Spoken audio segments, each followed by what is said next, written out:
Mlango ni wa 11, mstari ni wa 27, 25 hadi 27. Anasema hivi huyu Yesu Kristo: wakati huo Yesu alisema, na kuhimidi Baba, Bwana wa mbingu na nchi, kwa kuwa umewaficha mambo haya wenye hekima na wenye elimu, nawe ukawafunulia watoto wadogo. Naam Baba, kwa kuwa hivyo ndivyo ilivyokupendeza. Nimekabidhiwa vitu vyote na Baba yangu. Hakuna mtu amjuae Mwana ila Baba, wala hakuna amjuae Baba ila Mwana, na yeyote ambaye Mwana anapenda kumfunulia. Hakuna amjuae Baba ila Mwana, na hakuna amjuae Mwana ila Baba. Yesu anasonga hapo na anatueleza shida kubwa na ulimwengu iko wapi. Watu wanataabika sana, wamesoma vitabu vyote lakini hawapati kuona. Hawapati kuelewa maisha yao, hawapati kuelewa ulimwengu, hawapati kuona. Lakini Yesu Kristo amekueleza hapo na shida na very quickly, kwa njia ambayo unaelewa. Anakuambia shida ni hii: watu hawamjui Mungu. Anasema hiyo ndio shida, watu hawamjui Mungu. Na yule ambaye anaweza kuwafunulia Mungu peke yake ni yeye. Yeye ndio anafunua mambo haya. Yeye ndio anafunua kuhusu Mungu. Yeye ndio anakuambia Mungu ni nani. Yeye ndio anadhihirisha Mungu ni nani. Yeye ndio anafunza Mungu ni nani. Hakuna ambaye anamjua Mungu ila yeye. Yeye peke yake ndio amemuona. Yeye peke yake ndio ameona sura yake. Yeye peke yake ndio ameona jinsi alivyo katika asilia yake kabisa kabisa. Yeye ndio anamfunua. Na ni yeye peke yake. Watu hawamjui Mungu. Hiyo ndio shida. Na wanatafuta kumjua kwa njia zote ila kwa kuja kwake yeye Yesu Kristo. Wamesoma vitabu, wamefunzwa na manabii na mamitume, wamefanya yote, lakini hawataki kupeleka masikio yao kwake huyu Yesu Kristo. Wengi hata hapa wanasikia moyoni mwake. Anasikia moyoni mwake, anatambua kuna nguvu fulani katika hili jina la Yesu. Anatambua kwamba huyu Yesu si kama mitume wengine. Anatambua ya kwamba huyu Yesu yuko tofauti na kila mtu. Ninapomkaribia, ninatambua kwamba kuna jambo kuhusu huyu Yesu Kristo ambalo linamfanya ni kama yuko klasi yake. Ni nini kinamfanya huyu Yesu akuwe katika klasi yake hivi? Kwa nini moyo wangu unatetemeka na jina la huyu Yesu? Kwa nini jina la huyu Yesu linafanya nguvu hivi? Kwa nini? Lakini hatataka kusikia neno la huyu Yesu. Anagundua ukweli wake, moyo wake hata unatetemeka mbele yake, ila kuja pake Yesu Kristo kusikia. Ili kuja kwake, hiyo tu ndio hawezi fanya. Ndugu yangu, huyu Yesu na Yesu peke yake ndiye afunuae Mungu. Huyu Yesu na Yesu peke yake ndiye ambaye anafunua macho ya watu wapate kumjua Mungu. Ni Yesu na ni Yesu peke yake. Wacha nikusikie tena. Hakuna mtu amjuae Mwana ila Baba, wala hakuna amjuae Baba ila Mwana, na yeyote ambaye Mwana anapenda kumfunulia. Na hiyo ndio shida nyingine. Watu hawamjui Yesu ni nani. Watu hawamjui Yesu ni nani. Wanamwangalia huyu Yesu Kristo, wanaona tu jamaa wa kawaida. Wanasema huyu ni binadamu tu, ni binadamu tu. Lakini alizaliwa na bikira. Alizaliwa na bikira aje ndugu yangu? Alizaliwa na bikira kivipi?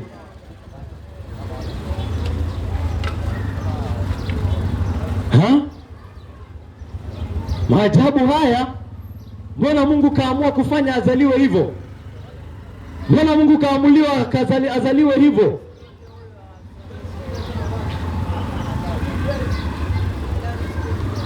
Watu hawamjui Yesu ni nani.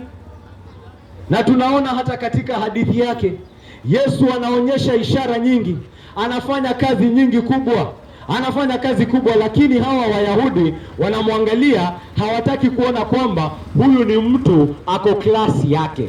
Wanaanza kusema, mbona huyu Yesu anajiita mwana wa Mungu? Yeye si tunajua ametoka kwa Yosefu kule, si tunajua mandugu zake, si tunajua madada zake. Mbona anasema lazima ule mwili wangu, lazima unywe damu yangu ili upate uzima wa milele? Hakuna uzima wa milele ila kwa mwili wangu, hakuna uzima wa milele ila kwa damu yangu. Yeyote atakaye uzima wa milele lazima ale mwili wangu, lazima anywe damu yangu. Wanasema huyu jamaa amechizi ama ni nini?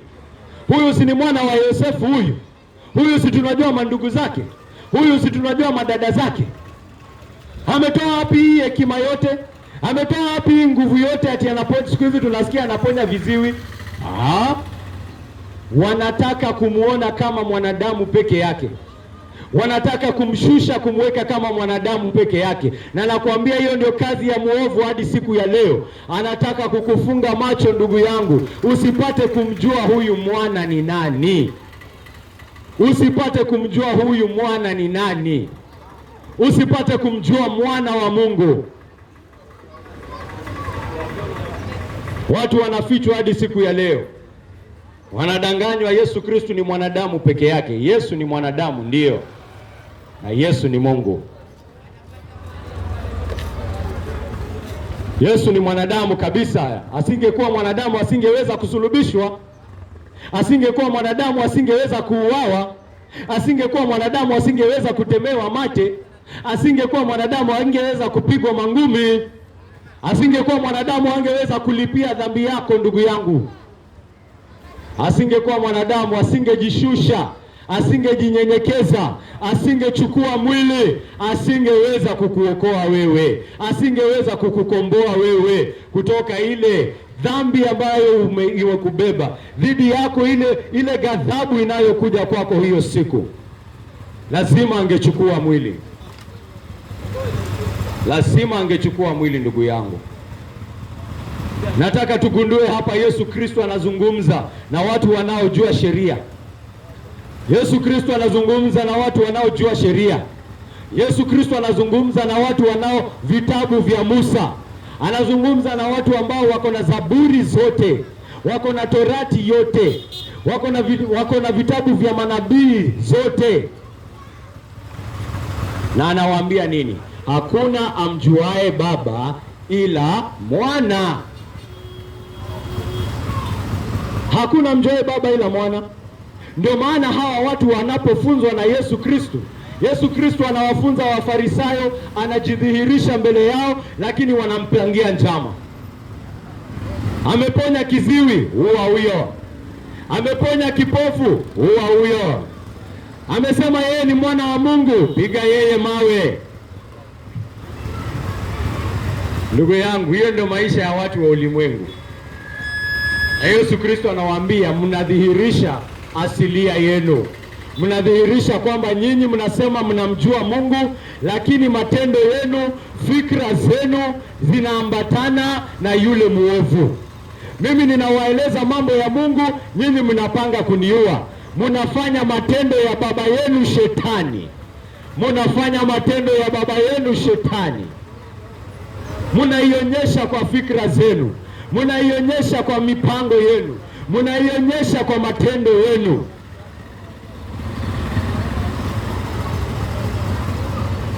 Wako na vitabu za Torati, wanazisoma, lakini hawapati kuona Yesu Kristo.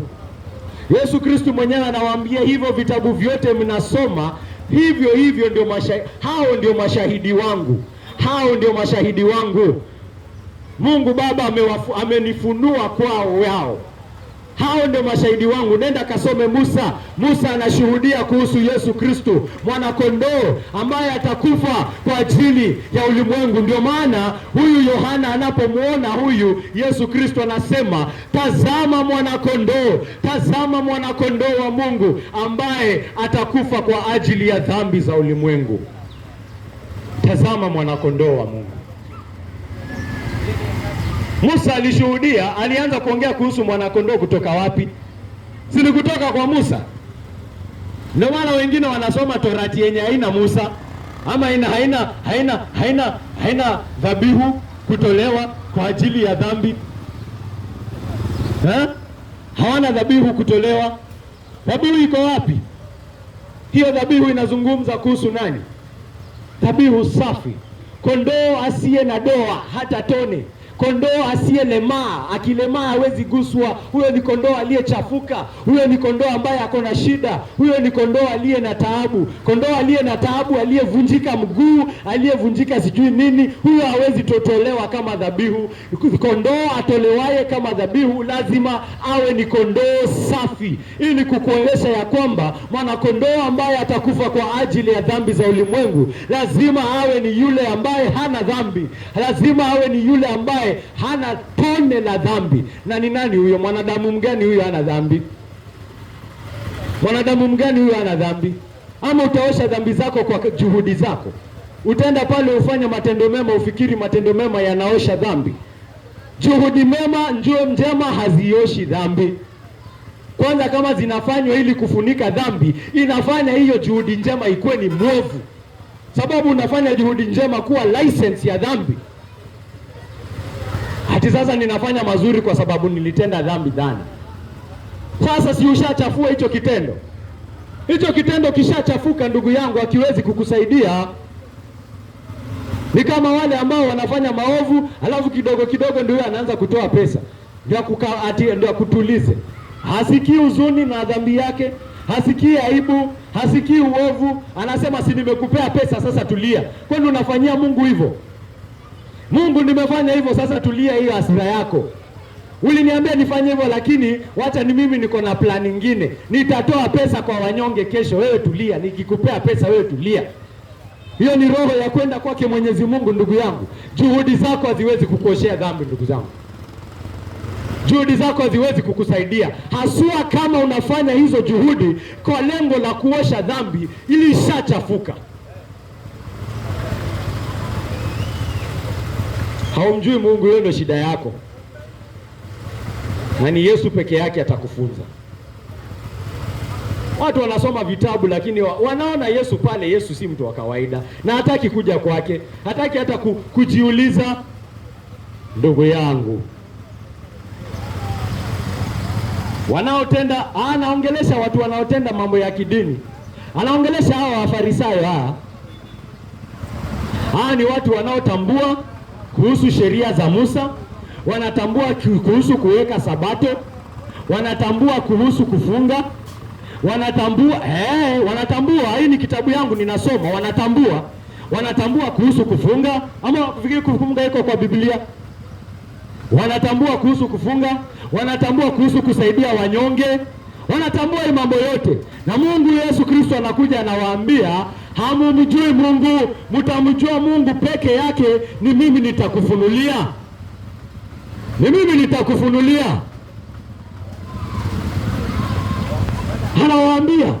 Anawaambia hao Wayahudi, anawaambia matendo yenu mema yamechafuka. Matendo yenu ya kidini, anawaambia hata sala zenu zimechafuka, kwa sababu mnazifanya kwa ajili ya utukufu wa mwanadamu. Unafanya ili watu wakupigie makofi, unafanya ili wakuone, unafanya ili watu wakusifu. Yesu Kristo anakuja anawaambia ombi kama hilo, sala kama hiyo ishachafuka. Anawafunza, anawaambia unasali ndio uonekane, hiyo sala ishachafuka. Anawaambia unafunga ili upigiwe makofi, ili watu wakuone, hiyo kufunga ishachafuka.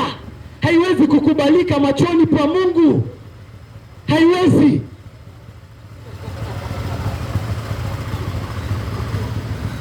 Yesu Kristo anawafunza, anawaambia matendo yenu ya kidini hayaja kufunulia Mungu ni nani. Yamekuwa sasa ni outlet ya dhambi yako, yamekuwa ni outlet ya kiburi chako, yamekuwa ni njia ya kiburi chako kujionyesha, yamekuwa ni njia ya kiburi chako kujidhihirisha, kujipractice. Anakuonya, anakufunza, anataka uone, aone, anaongea, ana make sense.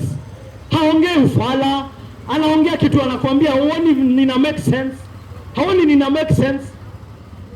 Yesu Kristo anakuambia uoni nina make sense. Ama ninaongea uongo. Yesu Kristo anakuuliza, ama nimedanganya? Ama nimedanganya? Anakuambia hiyo umefanya kwa ajili ya mwanadamu ama kwa ajili ya Mungu? Kama ungefanya kwa ajili ya Mungu, haungekuwa pale barabarani, sijui umeweka nguo sijui zimeraruka, unataka kila mtu akuone, unaanza kuambia mtu kila mtu venye uko na njaa, unaanza kuambia kila mtu venye njaa inaniua, unaanza kuambia kila mtu venye kwani ni watu unaomba? Yesu Kristo anawaambia uone.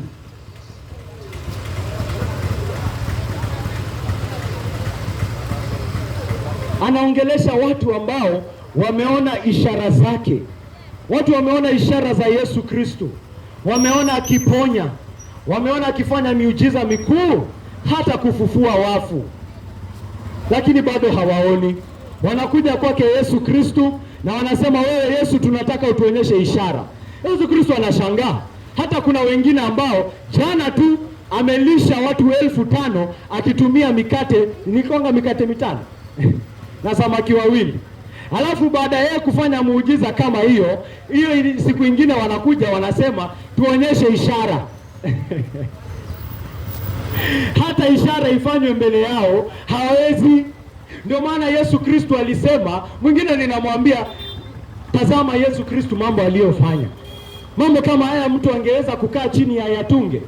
Anasema basi kama Yesu Kristo alifanya ishara, afanya ishara ni kuamini. Mimi ninakuambia Yesu Kristo alisema, kama nitakusomea hili neno, kama nitakusomea hizi ishara zilizofanywa, jinsi zilizofanywa, muktadha ambao ulifanyika, na ukose kuamini, hautaamini. Hata nikikuja hapa siku ya leo na nifufue mtu mbele yako, bado utakataa kuamini. Kama hili neno halitoshi kwako wewe, hakuna kitu litakugeuza. Hata mtu afufuke kutoka kwa wafu mbele yako, hata mtu afufuliwe, ukiona nipewe nguvu saa hii nifufue mtu hapa Majengo na watu waone, sasa hata ndio watapanga kuniua. Hata mtu afufuliwe, hata waone akifufuliwa, hawataamini. Kwa sababu gani? Hawataki kuamini. Si ndio? Hawataki kuamini, ndugu yangu. Wameona ishara lakini hawataki. Hii ni kwa sababu Biblia imetufunulia shida si Mungu, kwa sababu Mungu amejidhihirisha ya kutosha hata katika ulimwengu. Naambia hii ulimwengu yenyewe inahubiri asubuhi hadi jioni. Nyota zinahubiri, anga inahubiri, ndege wanahubiri, ng'ombe anahubiri, farasi anahubiri, nzi anahubiri, panya anahubiri, sukuma wiki na mandizi na watermelon zinahubiri. Watoto wadogo wanapozaliwa wanahubiri, kina mama wajawazito wanahubiri. Kila kitu katika ulimwengu huu unahubiri kwamba Mungu yupo, kwamba yeye ni wa nguvu, kwamba yeye ndio chanzo cha kila kitu, kwamba yeye ndiye muumba, kwamba yeye ni wa kuabudiwa, kwamba yeye ni wa kuogopwa, kwamba yeye ni wa haki, kwamba yeye hapendi dhambi. Lakini mwanadamu hataki kuona hayo mambo yote, hataki kuona. Anafunga macho yake dhidi ya ufunuo wa Mungu.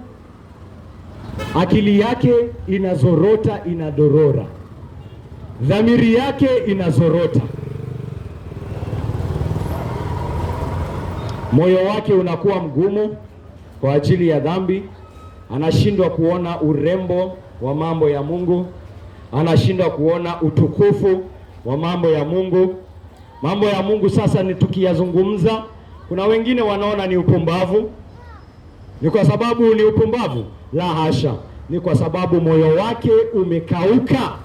Moyo wake umekuwa kama jiwe, moyo wake umekuwa kama mawe. Hata nikimweleza kuna kitu kama dhambi anakataa, lakini nikienda kwa duka lake nimnyang'anye, niibe shilingi 2000, anasema nimekosewa. Na ndugu yangu, nasema hakuna kitu kama dhambi. Nini hiyo nimekutendea? Si nimekukosea? Kwani Mungu hakosewi na watu? Si watu wanakosea Mungu pia? Ama ni wewe pekee unakosewa? Hakuna dhambi, nenda kampige ngumi ya uso ndio ajue kuna kitu kama dhambi. Anasema wewe, amenikosea, nataka haki, na anasema hakuna Mungu. Ndugu yangu, nini inafanya watu wasijue kwamba Mungu yupo? Ni moyo umekauka, ni moyo umekuwa mgumu, ni moyo umekauka, ni moyo ameifanya ikuwe mgumu ndio aishi venye anataka. Anataka kuwa mwizi, anataka kukuwa mwenye matusi, anataka kukuwa muuaji, anataka kukuwa fisadi, anataka kukuwa mwenye kabila, anataka kukuwa mbinafsi, anataka kukuwa mchoyo, anataka kuishi maisha ya uasherati, anataka kuiba bibi za wenyewe. Ndio maana anasema hakuna kitu kama Mungu. Anataka kuwa mlevi, mbakaji. Hiyo ndio mambo inamuongoza, tamaa zake. Ndio maana akisikia mambo ya Mungu anasikia kama kuna Mungu ni kumaanisha lazima nitasimama mbele yake. Hakuna kitu kama Mungu. Hakuna mtu anaona kitu ninafanya. Hakuna kitu kama Mungu. Ndugu yangu, na ulimwengu wote unahubiri kuhusu Mungu hivyo. Shida si Mungu, shida ni wewe. Na ndio maana hata Yesu Kristo akisimama mbele yao, hata Mungu anapofanya ishara kubwa kudhihirisha kwamba huyu si mwanadamu wa kawaida, hawawezi kuona. Ndugu yangu, sifikiri kutomwamini Yesu ilianza leo. Hata akitembea, nakwambia akitembea alikuwa anafufua wafu.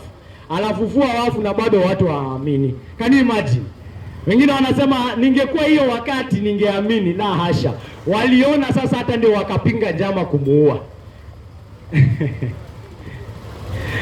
Waliona hata ndio wakapiga njama sasa kummaliza.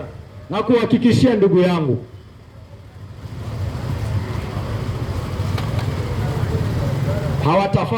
hawatafuti kuelewa, hawatafuti ukweli, hawatafuti kuona utukufu wa Mungu.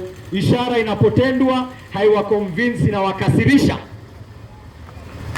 Ishara inapotendeka wanakasirika zaidi. Wanataka, wakisema wanaabudu Mungu, wanataka kuabudu Mungu wa kujiundia wao wenyewe. Wanataka kuabudu Mungu ambaye anakubali uovu wao, anakubali kiburi chao, anawapea outlet, anawapea njia ya kufanya mambo yao maovu. Anawapea outlet. Anaambia ukiua hao watu hakunanga shida. Kuna watu wenye ni wakuuliwa. Kuna watu ni wakuuliwa, hao hakuna shida hao. Wanabaki watu wa hasira, wanabaki watu wa mauaji tu. Na katika mauaji yao wanafikiria wanafanyia Mungu kazi. Katika kuua kwao wanamsifu Mungu. Haleluya, haleluya, chinja. Haleluya, haleluya, Marisa. Na nini inafanyika kwa watu kama hao? Watakuja kugundua ukweli wa dhambi vile Yesu Kristo anasema. Atagundua haui kwa sababu ya Mungu. Anaua kwa sababu ya anapenda kuua. Anakuwa bloodthirsty. Tunajaza majambazi walioanza kwa kufikiria wanaua kwa ajili ya Mungu. Sasa hawezi lala bila kuua. Hawezi kaa wiki mzima bila kukatakata watu. Anatosheka na kuona damu ya watu ikimwagika. Akiona damu ya watu ikimwagika, ndio roho inatulia.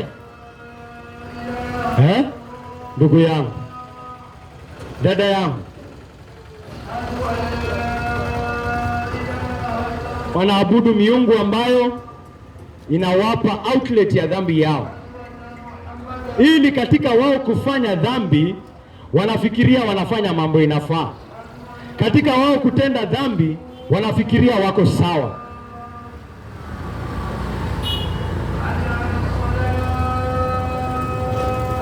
Na ukiwaeleza hali yao na neno la Mungu linapowafunulia uovu wao, wanakasirika, wanasema sisi tuwaona, sisi tuwaona, sisi tuwaona. Na katika kukusema wanaona, wanabaki nini? Vipofu. Katika wao kusema wanaona, wanabaki vipofu.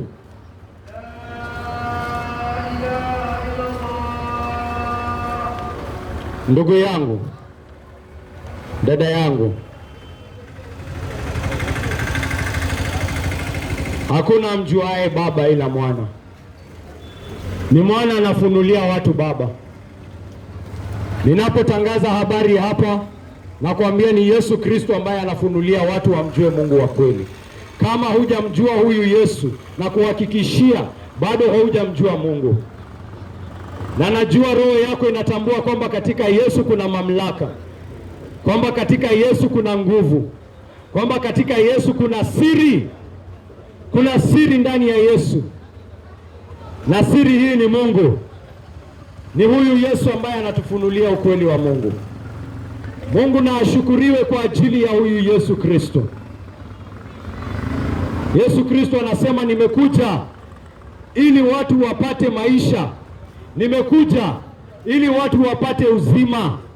Huu ndio uzima wa milele, kumjua Mungu na kumjua mwana wake Yesu Kristo.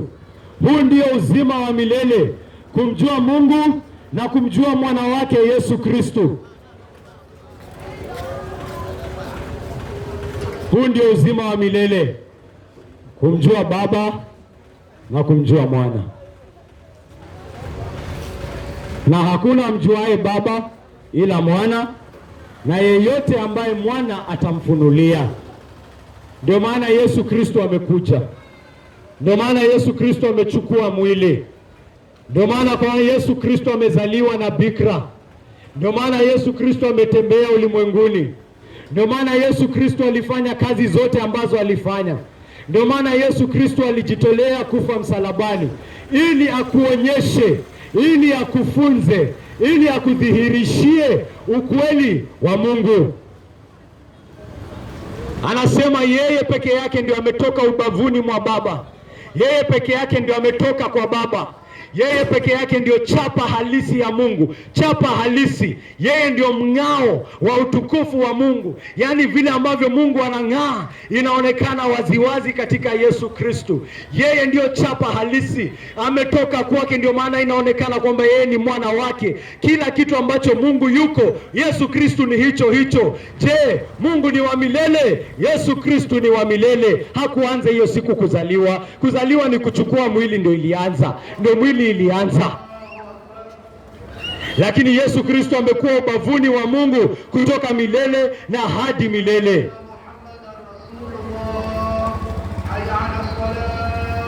Ubavuni mwa Baba. Anajua sura ya Mungu. Anajua sura ya Mungu kabisa kabisa. Anajua asilia ya Mungu kabisa kabisa. Kwa hivyo kama unataka kujua upendo wa Mungu, ukitaka kujua hasira ya Mungu dhidi ya dhambi, nenda kwa Yesu. Yesu Kristo atakwambia Mungu anachukia dhambi kiasi cha kwamba hawezi kuisamehe. Hawezi kuisamehe hivi hivi ati kwa sababu ulifanya matendo mazuri.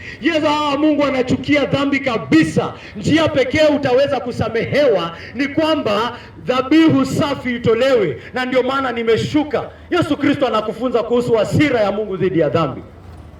Ukitaka kujua upendo wa Mungu, watu wanasema Mungu ni wa neema, Mungu ni wa rehema, Mungu ni mzuri, Mungu anasamehe, Mungu anapenda watu. Na kuambia, kama unataka kujua kuhusu upendo wa Mungu, nenda mwenye atakufunza vizuri, anaitwa Yesu Kristo. Yesu Kristo anakuambia Mungu anapenda watu sana, anapenda hata maadui zake, anapenda hata wale ambao wanamtusi, anapenda hata wale ambao wanamkejeli, anapenda hata wale ambao wanamdharau, kiasi cha kwamba akatoa kile kitu ambacho ni cha thamani kubwa sana kwake kwa ajili ya maadui zake. Akatoa mwana wake wa pekee kwa ajili ya wale wanaomdharau. Hiyo ndio upendo wa Mungu. That is the extent of God's love. Ushaisikia kitu kama hiyo? Mimi wacha nikuambie, Yesu Kristo atakufunza kuhusu upendo wa Mungu. Unataka kujua kipawa cha Mungu? Unataka kujua uwezo wa Mungu? Na kuambia, niambie, ende uambiwe story zote zenye Mungu sijui anaweza fanya nini. Nenda kasikia kutoka kwa vitabu vyote utakavyovisoma. Nenda kazisome kutoka kwa mitume wote utakaosikia. Nenda kasome kuhusu uwezo wa Mungu kutoka kwa manabii wote utakaosikia, kutoka kwa walimu wote utakaosikia. Na kuambia, hakuna yule afunzaye kuhusu uwezo na nguvu na kipawa cha Mungu kuliko huyu Yesu Kristo, ambaye anasimama na anaamrisha bahari na bahari inasikia. Yule ambaye atakufunza kuhusu uwezo wa Mungu na kuhakikishia ni huyu Yesu Kristo.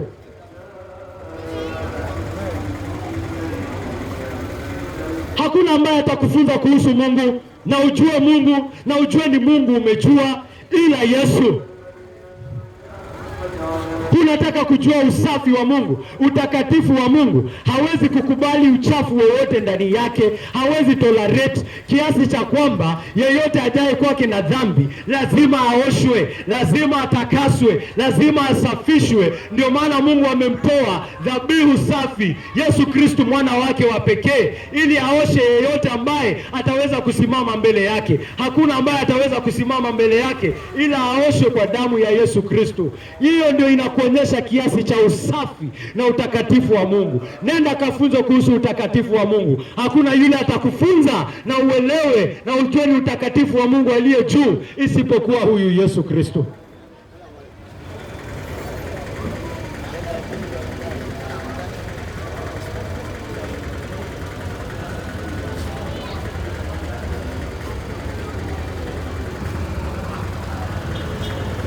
Ndugu yangu, na kuhakikishia, asiyemjua, anayefunza kuhusu Baba peke yake ni Mwana.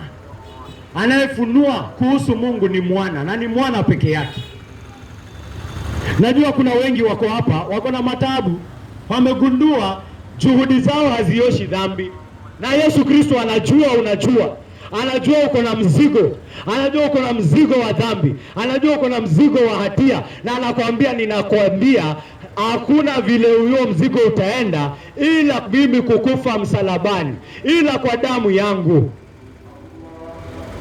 Kwa sababu makosa yako ni dhidi ya Mungu Mwenyezi. Kwa hivyo lazima ukuwe na kitu kizito kama hicho, kitu chenye uzito wa Mungu. Na kuambia, juhudi zako ndugu yangu hazina uzito wa Mungu. Kitu kinacho uzito wa Mungu ni juhudi za Mungu na Mungu peke yake.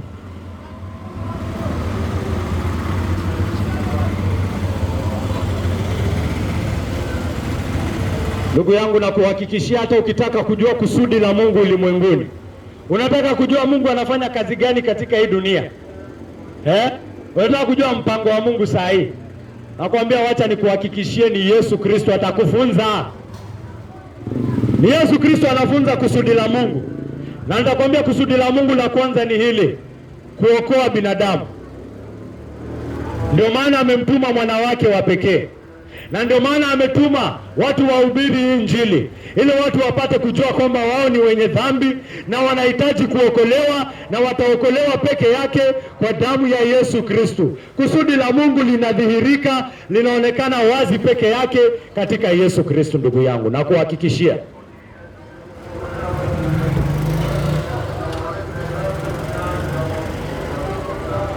amechukua mwili ili akufunze haya mambo yote. Ndugu yangu, unahepa elimu takatifu, unatoroka elimu kubwa, Roho Mtakatifu anachukua maneno haya, anayaleta katika roho yako siku ya leo, ili upate kuiona, ili upate kuionja, ili upate kuijua, ili upate kuitambua, ili upate kumjua Mungu, na ili upate kupatanishwa naye. Ndugu yangu, ombi langu ni kwamba katika kuhubiri injili hii, Yesu Kristo yuko hapa, yuafanya kazi, yuafunua roho za binadamu hapa, yuafunua mioyo ya watu hapa, wapate kumjua Mungu, sababu ni yeye na yeye peke yake atafunua mioyo yako. Ni yeye na yeye peke yake atakufunua upate kumjua.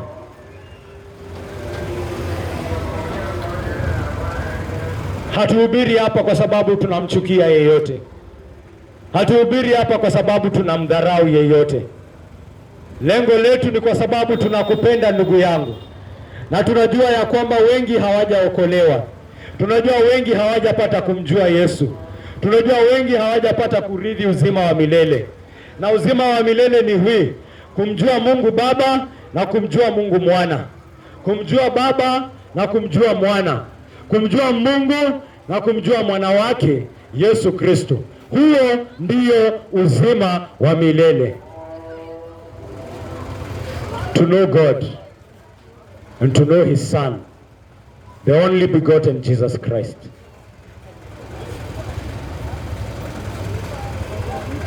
Mungu na afunue nuru hii kwa wengi. Afunue neno hili kwa wengi. Vipofu wapate kuona, wenye dhambi wapate kuona, waliozibwa macho wapate kuona, wanaopotea katika dhambi wapate kuona, wanaozama katika uongo wapate kuona, wapate kuwaza, wapate kufikiria, wapate kuweka mbona ninaona ukweli wa maneno haya? Mbona maneno haya yanafunuliwa kwa moyo wangu? Mbona ninaona kiasi cha uovu wangu? Mbona ninaona kiasi cha dhambi yangu? Mbona ninaona mahitaji yangu kuokolewa na kukombolewa? Mbona moyo wangu unavutwa kwake mwana wa Mungu? Mbona moyo wangu unavutwa kwake Yesu Kristo?